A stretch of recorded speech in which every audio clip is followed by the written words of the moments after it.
Are you ready for a great harvest this year? Today we're going over 4 essential March jobs for your vegetable garden to make that happen.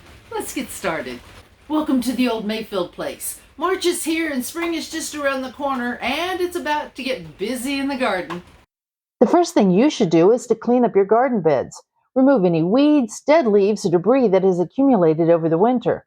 This will help prevent pests and disease from taking hold in your garden. Next, it's time to spread compost on your garden beds.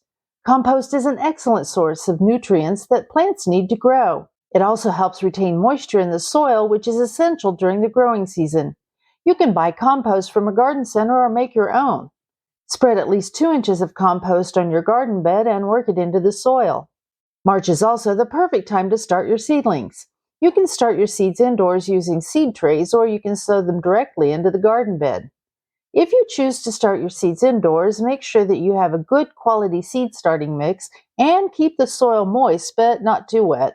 Overwatering can cause mold to grow on the soil, or your seeds may rot before they have a chance to germinate.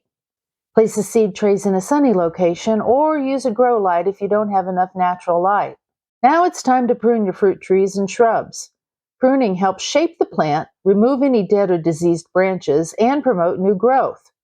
Use a sharp pair of garden shears to make clean cuts. Thank you for stopping by the old Mayfield place today. Stay healthy, get that garden ready, and have a blessed week.